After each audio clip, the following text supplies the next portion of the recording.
the only grandmother I ever really knew, for as long as I can remember with my sister, and she did a lot for us and helped us, and then all of her grandchildren and great-grandchildren as well. And so I wrote a couple things down, I know Grandma was a great humanitarian and she did wonderful things, but there's some funny things you probably don't know. She did teach me to ski. That was one great thing. I do recall skiing and her giving me lots of Skittles when I was sick. So that part she had to explain to my mother why I was so sick.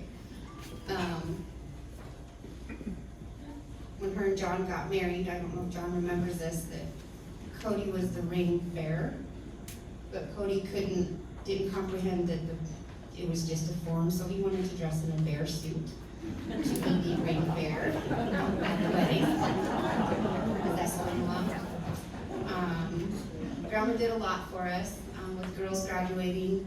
She did, support vacations, and so fortunate my sister and I were able to go with older girls, and we got to do a cruise and share that wonderful time, so that would have never happened without Grandma.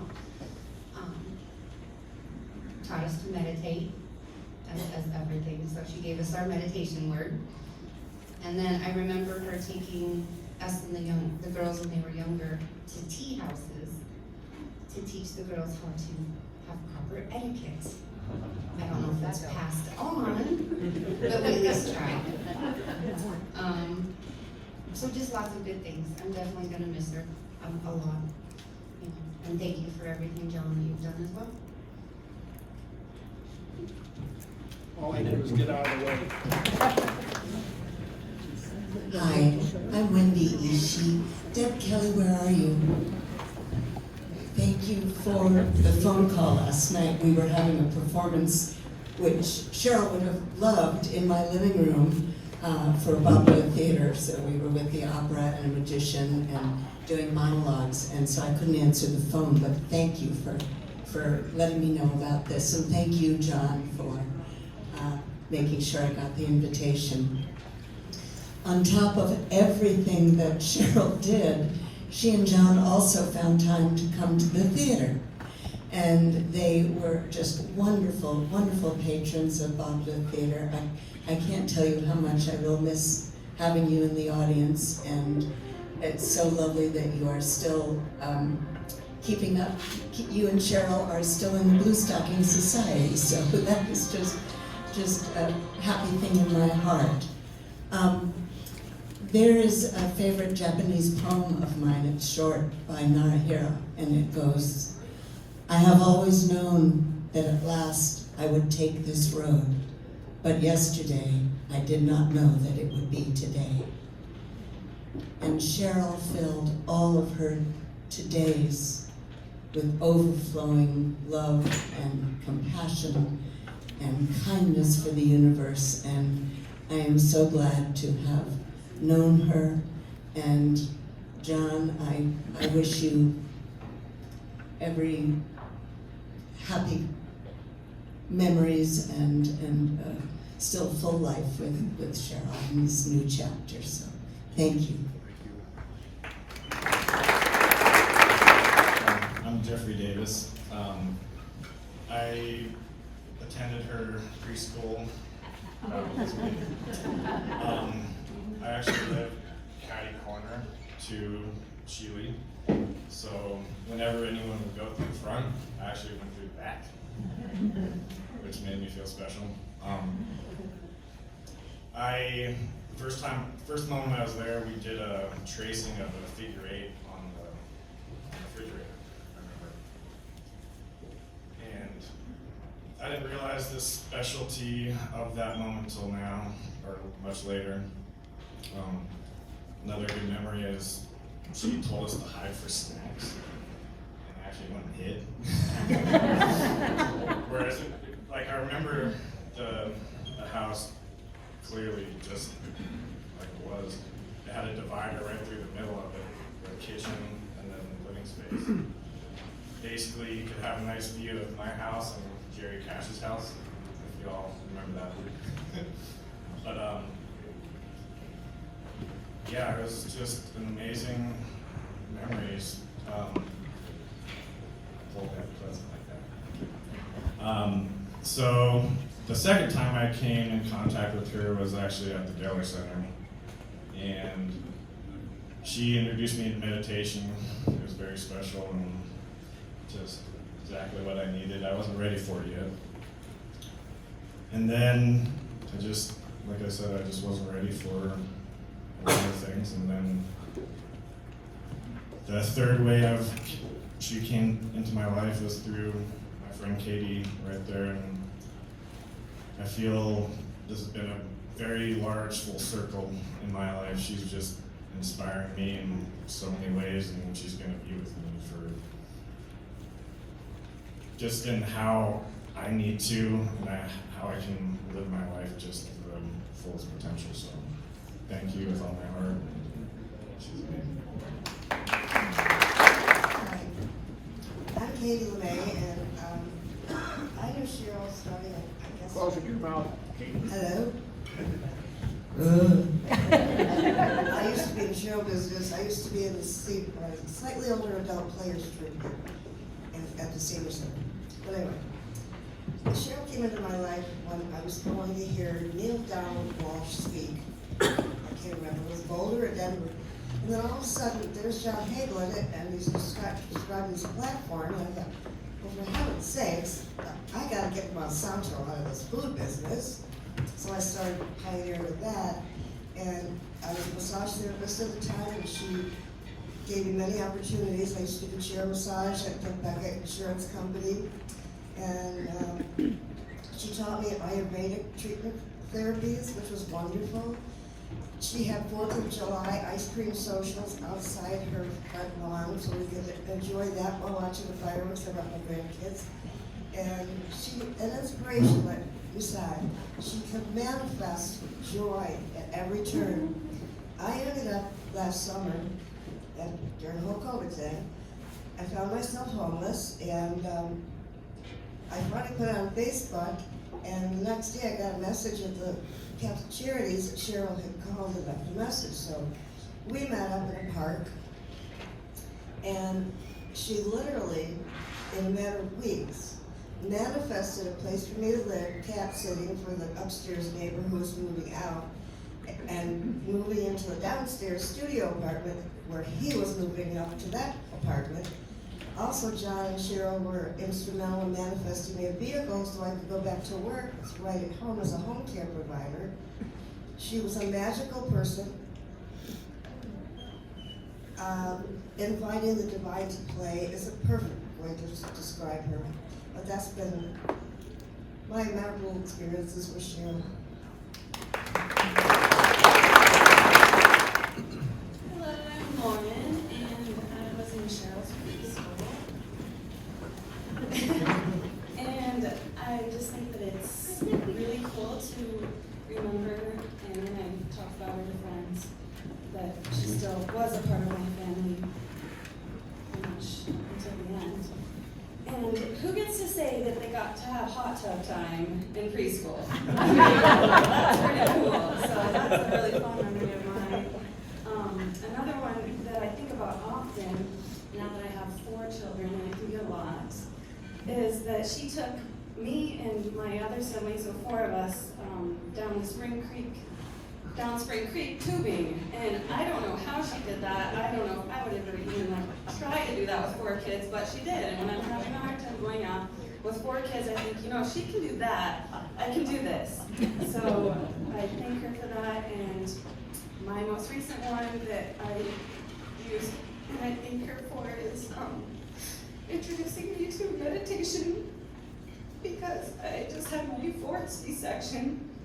And I was really scared during surgery that I was going to not wake up, and I really wanted to fall asleep. So I told myself I'm going to meditate, and I used her word, and I told myself it over and over so I wouldn't fall asleep, and it really helped me get through my surgery. So thank you, Cheryl, and I'll miss her dearly. My name is Denny LaRue, and I'm a longtime friend of Cheryl's. I first met her in the mid-'80s, And, you know, she was one of those people where our lives just interwove until she passed. It wasn't like we hung out a lot, but we always would see each other every couple years even, and something would occur. And so we were always in each other's lives throughout the years. I just have to say that the last time she pulled me in was probably 2 years ago. It was the fall right before the pandemic, I think, and or the spring before that. She wanted to get my input, have me be part of a group for the Sage and Sassy Sisterhood. And I said, you know, I can really appreciate what you're doing and I like your vision, but no, I don't want to have any left brain stuff in my head right now. You know, I was retired about 3.5 years at the time, and I said, time for a different right brain world, you know? So she said, nah, you know, you ought to just come and, you know, meet the women and see what it's like. So I went a few times. I went to the library, I went to a couple places, and then COVID hit, and we all started meeting through Zoom once a month. And we became the Sage and Sassy Sisterhood, meeting on Zoom. And then we had, Cheryl was very good at saying, okay, she was orchestrating the agendas, but she said, how about one of you volunteering to take a month? And so I volunteered, Perry volunteered, other people volunteered to come up with an idea. Mine was solstice for the agenda that month. So Cheryl's birthday was coming up on December 16th, and she had gotten very sick. And we moved our Zoom meeting so she could be part of it on her birthday, December 16th. And she joined us from her hospital bed at our Zoom meeting for Sage and Sassy Sisterhood. And it was such a shock what happened a week later. I mean, just a shock. Because there she was in her hospital bed, as was said earlier, a woman of leisure being waited on. And anyway, I am so blessed that she pulled me in, and I want to thank her. She knows I'm appreciative of her, that she pulled me in, wouldn't let me go, and wanted me to be part of this. So that's very dear. Thank you. Hey, I'm Travis. I'm Perry's daughter. I was the one in her stomach when she met Cheryl. And I would really appreciate everything everyone said. It was funny at the beginning. I was like, oh, I can't say anything. I can't think of anything. And then, like, after listening to everyone's, I was like, oh, like, how could I narrow this down into like a short little thing? But it's just interesting. I liked what my mom Perry said about like you can't really couldn't really pin down Cheryl, like we all knew a different Cheryl kind of. It was just so weird because I'm like looking at the pamphlet, I don't think I'd ever seen it called Dr. Beckett, you know? It was just Cheryl to me because, I mean, she was my godmother. She was always a part of the family. And it's also like when whoever asked anyone related to Cheryl to stand up, and I was like, should I be standing up right now? Like, I don't, like, I mean, I'm not in a way, but I was. And she was just a really special person. I think I went to her preschool as well, and it's interesting to think about, like, you know, she was always around, and like, I can't really pinpoint an effect exactly that she had on me, kind of. She did teach me TM when I was younger, but it's hard to pin down the exact thing, but I know, like, my wife is, who couldn't be here, but she's a human development child care person as well, so Cheryl taught her a lot, and I know through her too how important those preschool years are, and so it's just interesting to think about. You know, I was reflecting the other day how, like, some certain things compared to other people my age, like the non-judgment thing and not judging myself, like, they seem to come a little more naturally to me, and I think things like that just really show Cheryl's effect on me.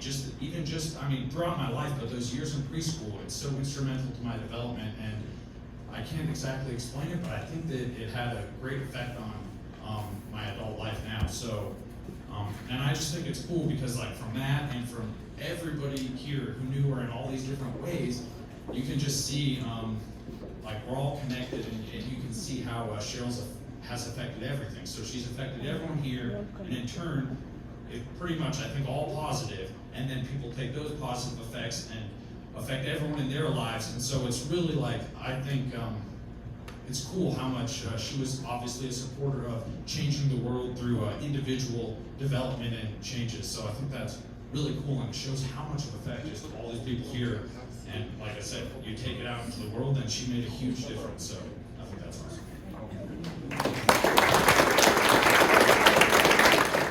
Hi, I'm Cheryl Beckett, and I just wanted to share kind of a special memory of Cheryl. First off, I want to say that I never really called her my stepmother.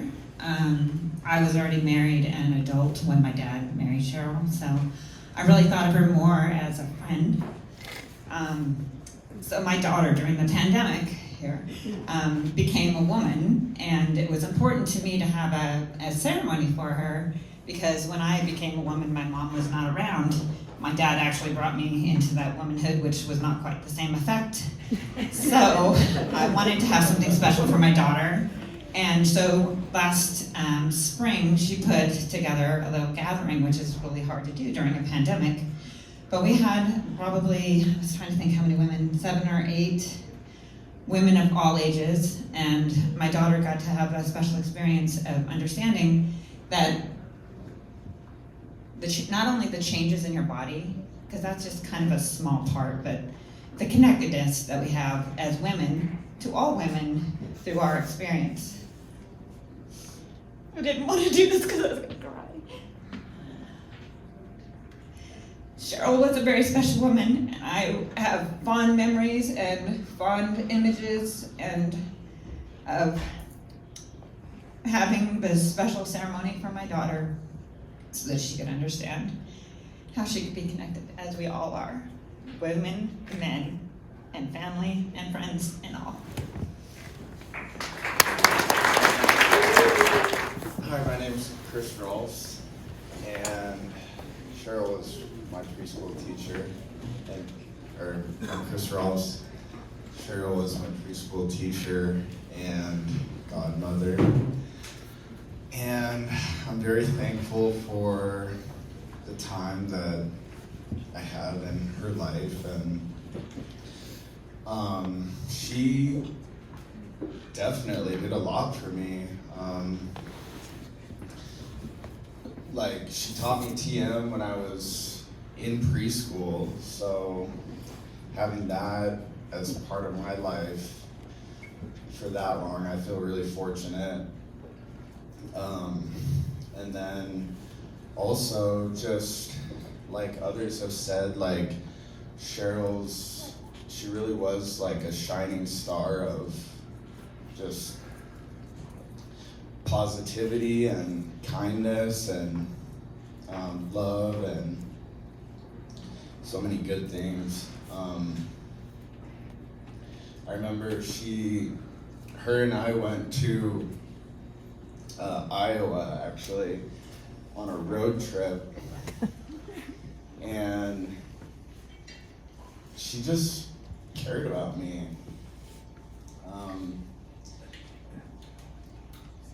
We would take turns doing TM on the way there, so I got to feel a lot of her like TM presence, and I feel really fortunate for that.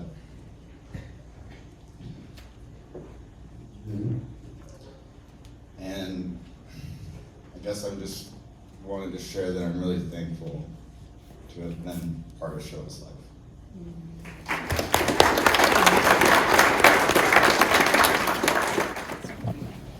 We are the Red Hat group that Cheryl belonged to. We love our Cheryl. She had so much sparkle, and she had so much to teach us. Even though she wasn't trying to teach us anything, we just learned. She was just so remarkable, and she just sparkled. She just really did sparkle, and we laughed and laughed and laughed and laughed. All of us laughed together. because that's what our job is. Thank you so much for all coming and for knowing Cheryl and loving her